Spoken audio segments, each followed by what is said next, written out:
Will Djarin and Katan Kryze have a romantic relationship? I think this has been a big question, man, that a lot of people have pondered over all season.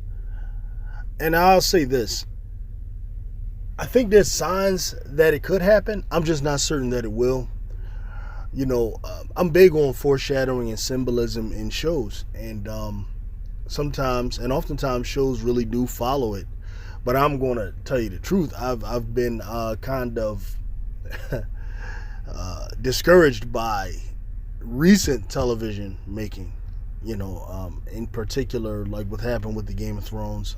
I felt Game of Thrones, especially the last few seasons, had done a lot of scenes, that I felt were foreshadowings for things to come, and they were like no delivering, you know.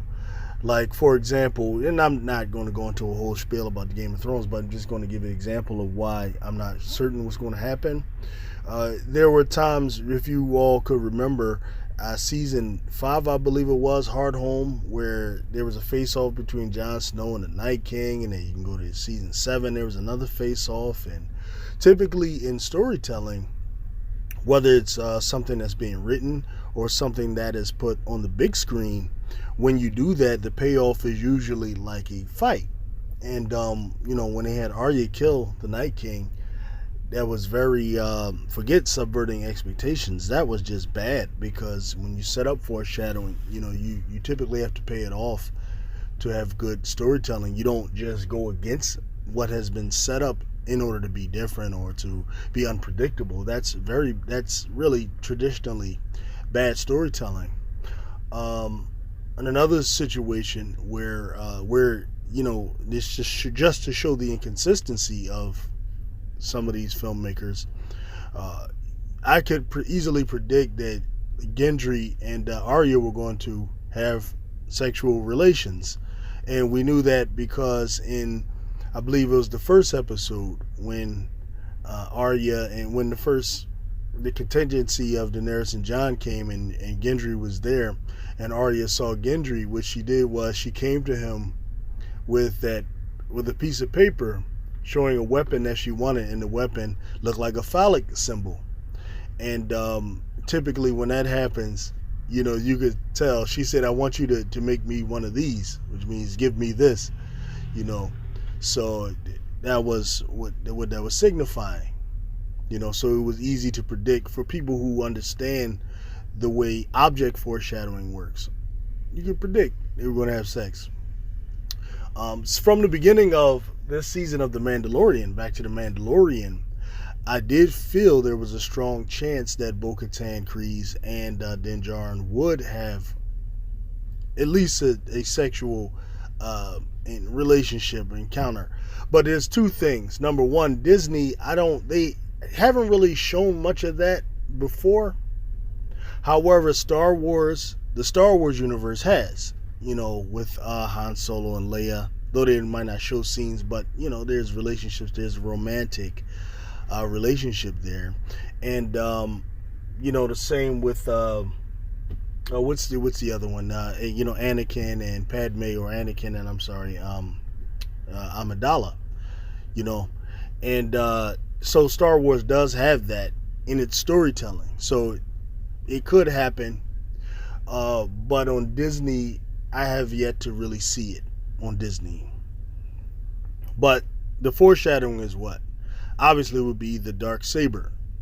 Okay, in storytelling, swords also are phallic symbols in symbolism of storytelling. So my initial thoughts are, well, you have this object that is sought after by one character, the woman, the female character, Bo-Katan. And she was seeking to get it from what's the guy's name, man? The Moff Gideon. Okay, but Din Djarin takes it from Moff Gideon in combat, which is the traditional way. He goes to give it to Bo-Katan, try to give it to her. Say, "Here, you take it." Bo-Katan at the time doesn't want it. All right, but she knows she does need that in order to accomplish her goals. Actually, it was to the point where her followers left her because she didn't have it.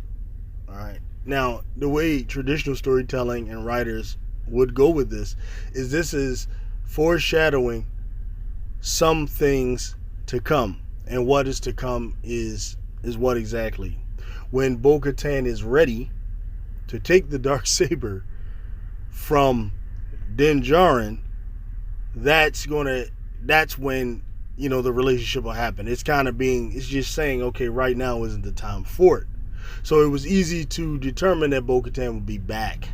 All right, so that's set up. She comes back, and she shows how good she is with the Darksaber, how bad Djarin is with the Darksaber. So there's some things there that can indicate that it belongs to her and she'll get it. So it's inevitable. It's one way one could look at it. They could go that way, or it could mean something else, that Djarin just isn't quite ready to handle it yet, and maybe he will eventually.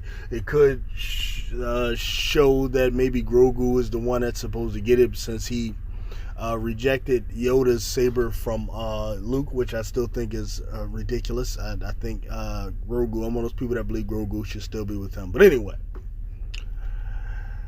what they could be saying is that eventually the Darksaber will be the thing that comes between Bo-Katan and Djarin, and I don't know, it could be the armorer who pushes for it. This could happen. It could come down to that.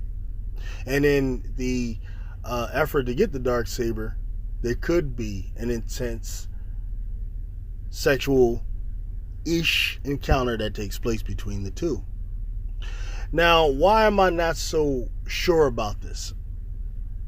Number one, it's hard for me to read the chemistry between the two. You know what I mean? I would have expected a little bit more than the subtle things that they do. It's so subtle. When we saw episode 2, where Djarin tells Grogu to go get Bo-Katan. Bo-Katan comes and she saves his life, and jumps after him. You saw some subtle things there. You saw Bo-Katan with the line. I find it adorable that you believe all of these ancient, myths or something of that effect, right? That's a little subtle indication that it could be that way. Some of the, faces she was making, and some of the concern for him when she jumped in the water, could have pointed to the possibility of it. However, since that episode, I really haven't seen a whole lot to tell me that it's a sure thing, So I think it's a possibility due to the symbolism, and I understand how foreshadowing can work, that there could be a relationship between the two. I also have to say, on the other hand, I'm not quite sure because of the extreme subtlety in their rapport and the conversations they've been having. I think the show has been kind of straightforward about, the action and the adventure and the mission giving and all of those things, and not too much between them two. And I know masking makes it part of a problem because you can't see facial expressions and those things, so that makes it a little difficult. But I am curious to see what one of the actors or body doubles who play Djarin, I am interested in seeing what happens with that. That they're supposed to be this intense, seen as both physical and emotional. Maybe they're talking about a fight, maybe they're talking about a romantic encounter, or maybe they're talking about both. I don't know, but I know I do look forward to seeing episode 5, which will air tonight, 3 o'clock Eastern time, and I think 12 o'clock Pacific. I'm on the East Coast, so I'll probably be up as I typically am. But those are my thoughts on that, man. Let me know what y'all think in the comment section, man. Like and subscribe if you like the content. Peace.